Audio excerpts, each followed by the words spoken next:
첫 장부터 들어가겠습니다. 특별히 요한 1서는 대략 이 성경학자들은 주후 80년경에 기록되었다고 이렇게 말합니다. 근데 이 요한 1서를 기록한 인간 저자 사도 요한이 대략 한 70살 정도 됩니다. 한 60대 후반이나 70 초반 될 텐데, 그렇다면 예수님이 승천하시고 난 다음 근 목회를 한 50년 이상 하고 난 다음에 이 기록한 내용이라고 봅니다. 근데 요한 1서는 굉장히 짧지만 굉장히 강렬합니다. 특별히 여기 1절에 보면은 우리가 들었다, 우리가 눈으로 보았다, 우리의 손으로 만져봤다 라고 직접 말을 합니다. 그러면서 무엇을 만졌냐면은 생명의 말씀을 만졌다. 그리고 생명의 말씀은 태초부터 있었다라고 증언합니다. 그래서 나중에 이 대략 한 10년 후에 기록한 요한복음, 요한계시록 이 내용의 또한 증거 자료이기도 합니다. 먼저 여기 프린트문을 보시면서 보겠습니다. 왜 하나님의 성령은 요한 1서를 사도 요한에게 기록하라고 하셨습니까? 첫 번째는 그리스도 예수께서 주셨기 때문에 그렇습니다. 여기 5절에 보면은 우리가 그에게서 듣고 이렇게 기록합니다. 그러니까 우리가 지금 이 생명의 말씀에 대하여 예수에 관하여 지금 여러분들에게 전하는 것은 우리가 만든 것이 아니라 우리가 들었다, 우리가 받았다라는 그 사실입니다. 그것이 뭐죠? 하나님의 계시라는 것을 의미합니다. 그리고 3절 보십시오. 우리가 보고 들은 바를 이렇게 말합니다. 그리고 2절에 보면은 우리가 보았고 이렇게 표현합니다. 그래서 사도행전 4장 20절에 사도들이 예수 복음을 전하지 말라는 압력을 받았을 때 어떻게 말을 하죠? 우리는 보고 들은 것을 말하지 아니할 수 없다라고 선포합니다. 비록 억압에 의하여 매를 맞기도 하지만은 우리는 보고 들은 것을 전할 수밖에 없다. 이것이 우리가 존재하는 목적이다라는 것을 분명히 잊지 않고 세상을 향하여 선포합니다. 다시 여기서 왜 기록하였습니까? 왜 이 요한 1서가 기록되었습니까? 주 예수 그리스도께서 주셨기 때문에 그렇습니다. 두 번째, 왜 기록되었습니까? 예수 그리스도께서 분명히 죽은 자 가운데서 3일 만에 부활하시고 그 많은 사람들에게 보여주시고 특별히 사도들에게는 직접 오셔서 모든 그 증거도 해주시고 그리고 이 십자가 역사 전에 3년 동안 가르치셨던 것을 다 그렇게 기억나게 해주셨는데도 불구하고 믿지 않았기 때문에 그렇습니다. 마가복음 16장 14절에 이 도마만 주님이 오신 것을 보지 못했죠.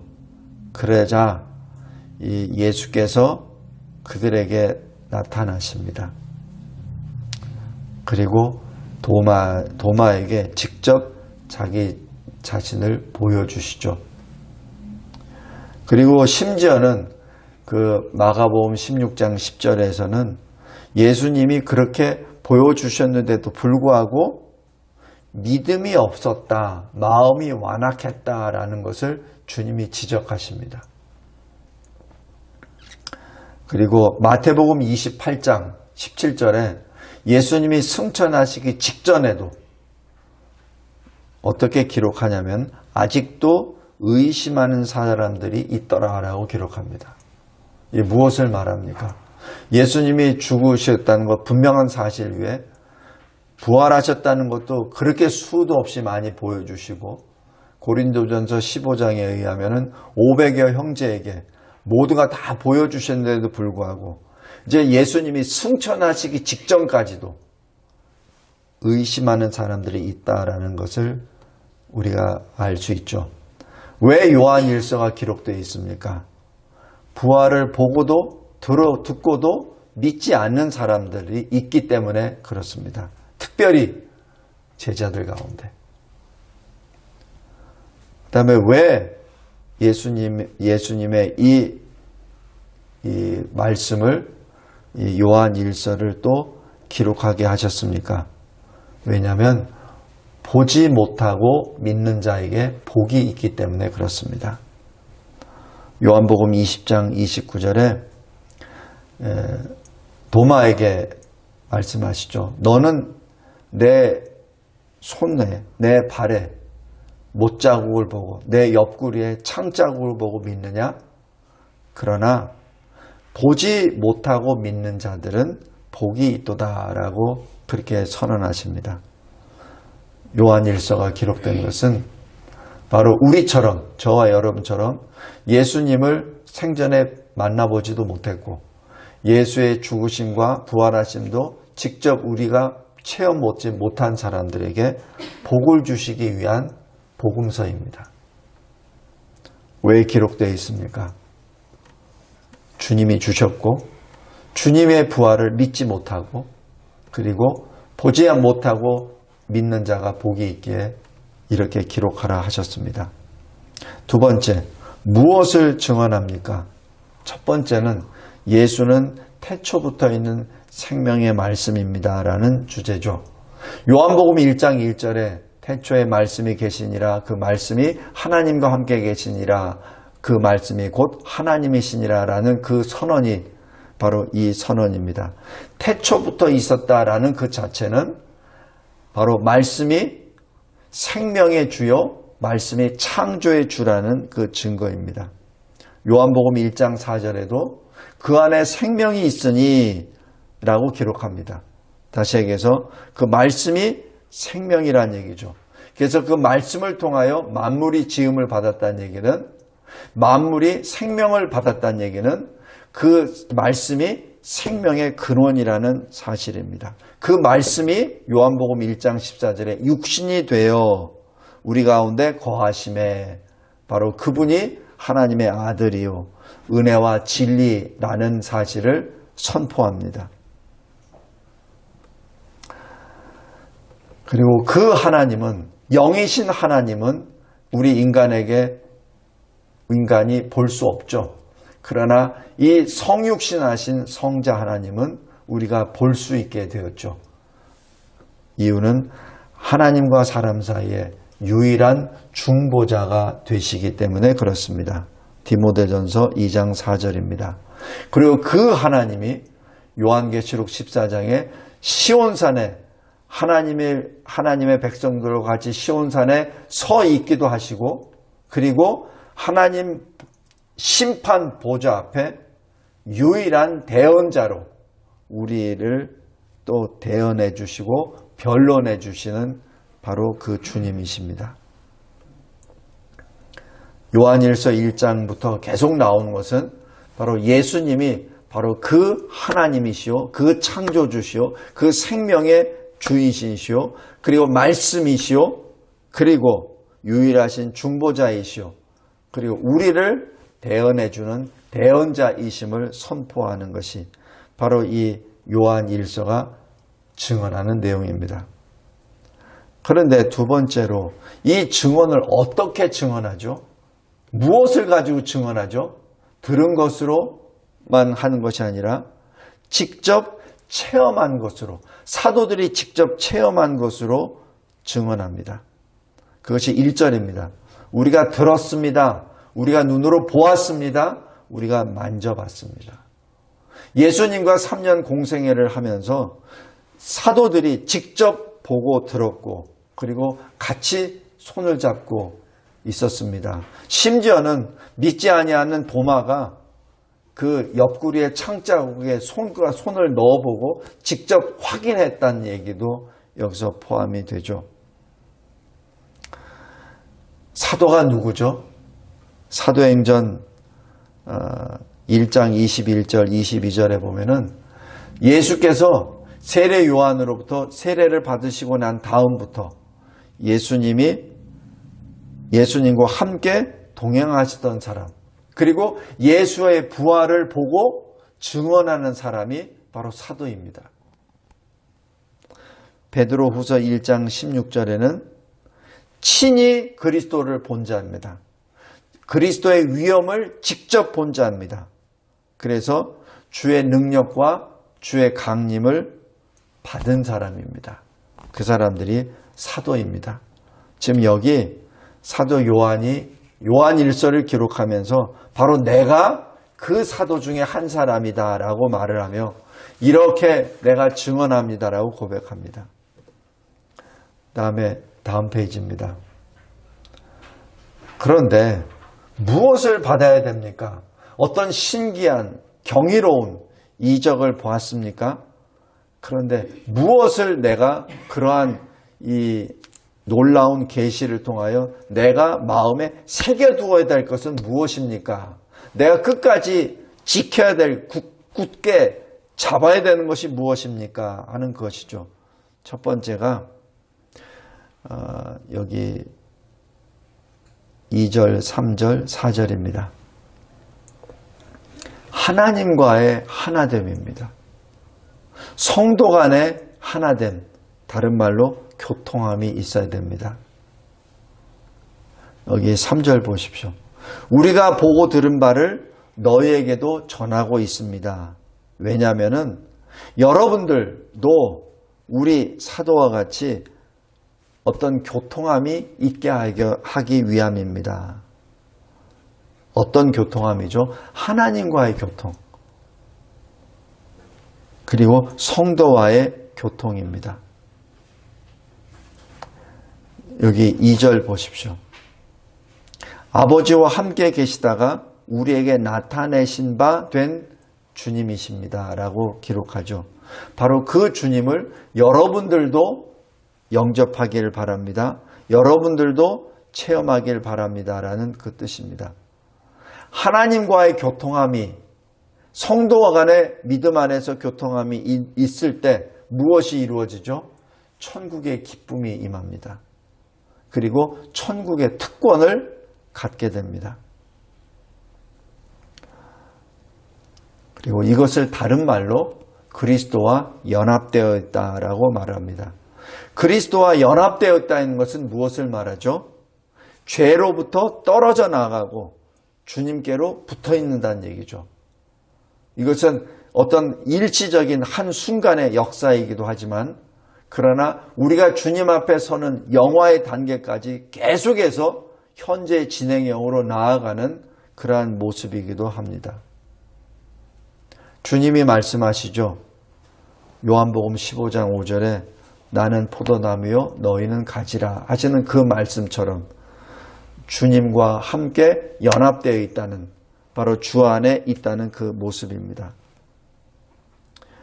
그리고 무엇을 받아야 됩니까? 이 믿음을 굳건하게 받아야만 합니다.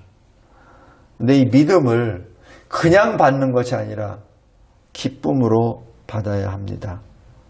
왜냐하면 주 예수 그리스도를 믿는 믿음은 여기 4절에 우리의 기쁨이 충만하게 하려 함이라. 바로 기쁨의 충만함에 있기 때문에 그렇습니다.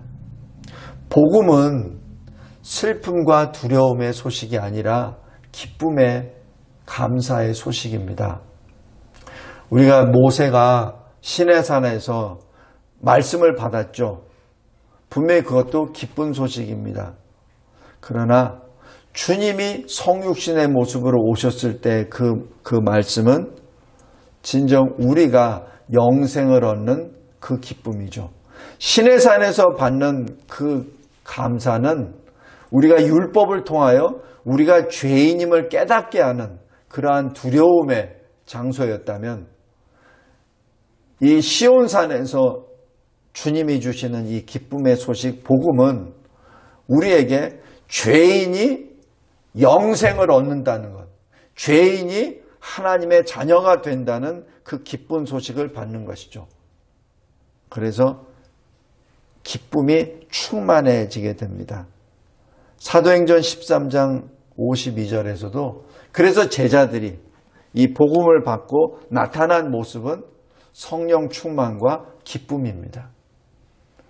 제자들이 예수님께서 승천하시고 난 다음에도 기쁨으로 노래하며 찬미하며 다시 돌아온다는 그 모습도 마찬가지입니다. 이 영적 체험은 예수 재림으로 직결이 됩니다. 예수님이 우리를 버리시지 아니하시고 다시 오신다는 그 사실을 우리가 믿게 되고 그것을 소망으로 갖게 되죠.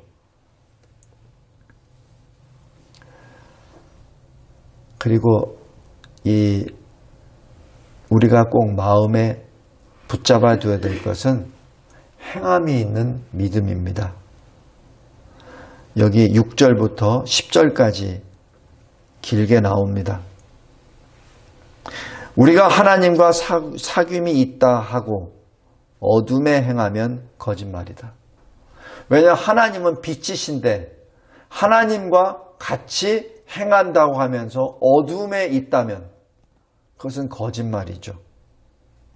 다시 얘기해서 진리 대신 하나님을 영접했다면 진리대로 행해야 되는데 진리를 행하지 않는다면 그것은 거짓말이죠. 바로 이겁니다. 하나님과의 교통이 없는 주장, 확신은 사실 믿음이 아닙니다. 여전히 어둠 속에 행하는 것이죠.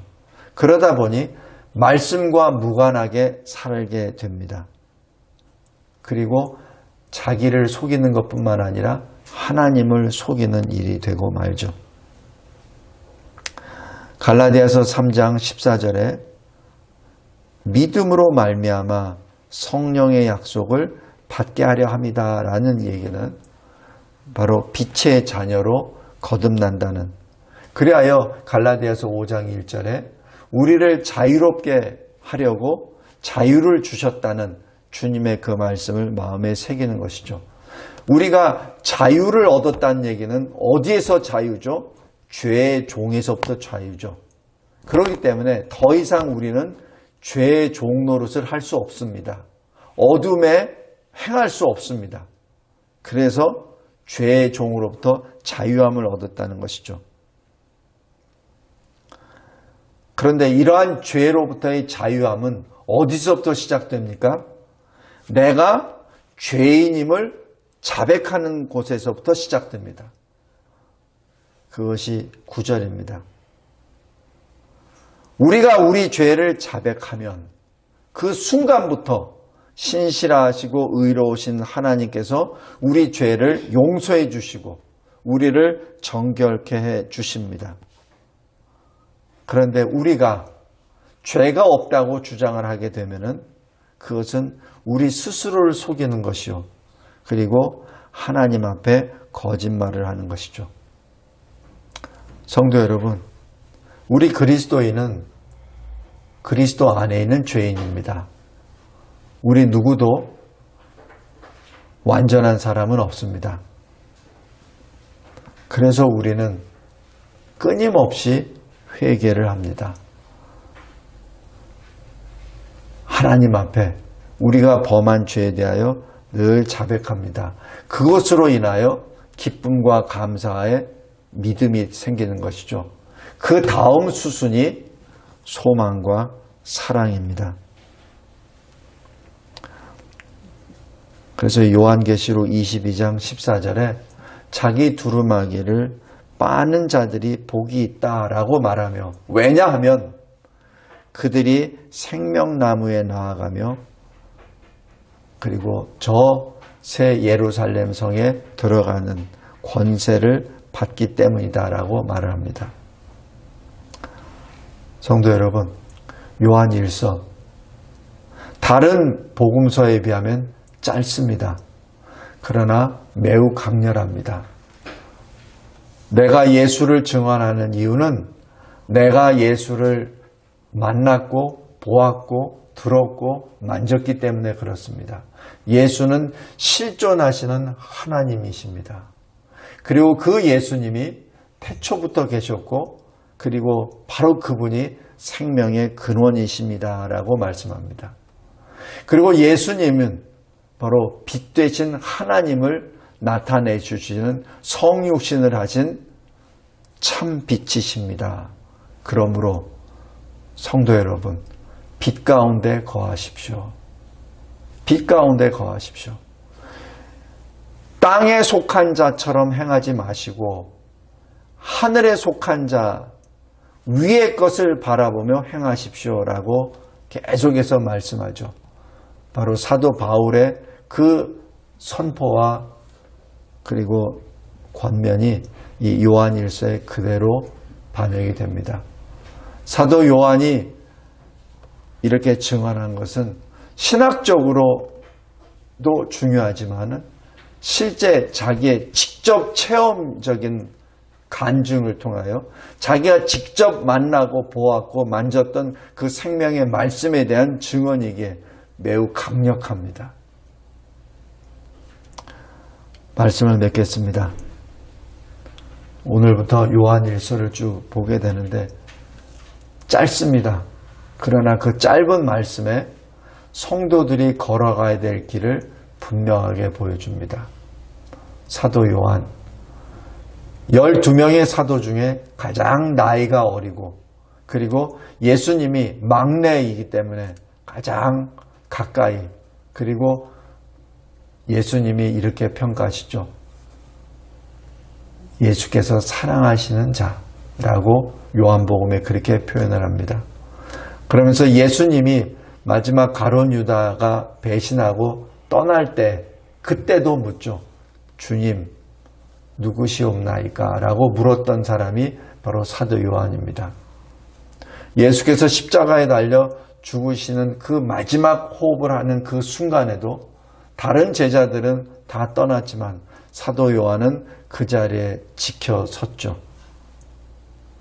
그 사도 요한이 이제 나중에 70이 되어 과거 예수님과 동행하였던 모든 것을 생각하며 그리고 50여 년의 목회를 정리하며 다시 이 요한일서를 기록하게 됩니다.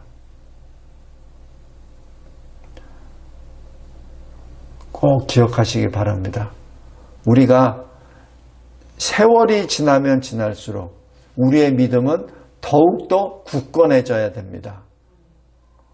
우리가 신앙의 연수가 더 깊어지면 깊어질수록 우리가 주를 증거하는 것은 직접적인 체험에 그러한 간증이 포함되어야 합니다. 그냥 머릿속에 내가 듣고 내가 받은 지식적으로만 예수를 증거하기는 너무 약합니다. 당신이 백발이 되도록 예수를 믿었습니까? 그러면 당신의 그 인생 가운데 당신이 만져봤던 예수는 어떤 분이십니까? 당신이 직접 들었었던 보았던 주님은 어떤 분이십니까? 라는 것을 직접 내가 간증할 수 있어야 됩니다. 그러지 아니하면 사실 능력도 없고 힘도 없습니다. 사도 요한이 이 요한일서를 기록할 때 분명히 이 복음서가 다 있었을 겁니다. 마태, 마가, 누가 복음서가. 그럼에도 불구하고 사도 요한이 다시 일서를 기록하게 되었던 것은 여전히 교회 안에서도 예수를 제대로 믿지 못하는 자들이 있었기 때문에 그렇다는 반증이기도 합니다. 여전히 예수 안에서도 예수를 믿는다는 교회 안에서도 예수님에 대하여 제대로 알지 못하는 자들이 있었다는 것을 또한 반증합니다. 성도 여러분, 우리 꼭 기억하시기 바랍니다. 오늘 요한복음 8장 잠깐 보고 말씀을 맺겠습니다.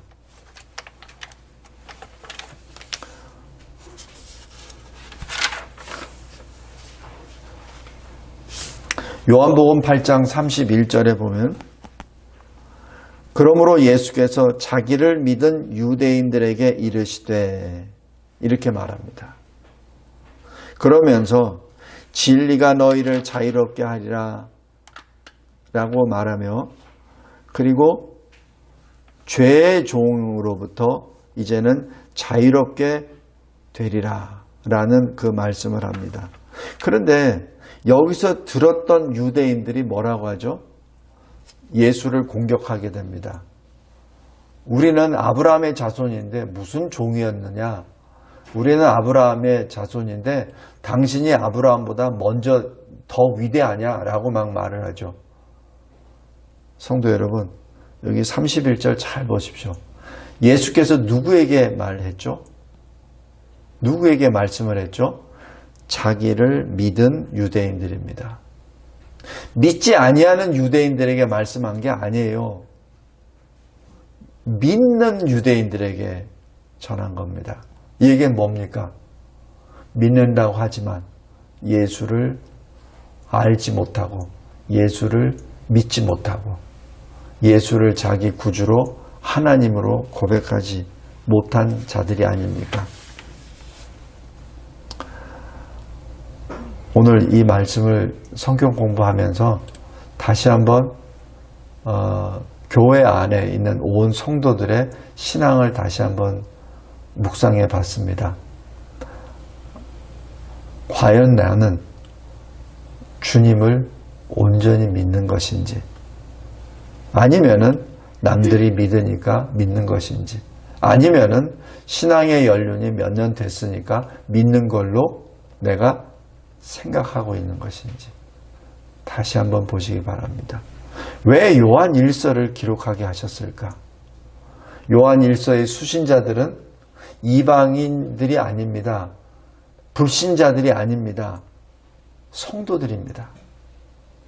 왜 성도들에게, 왜 교회 성도들에게 내가 만져봤어, 내가 들었어, 내가 보았어 라는 말을 왜 해야만 하는지,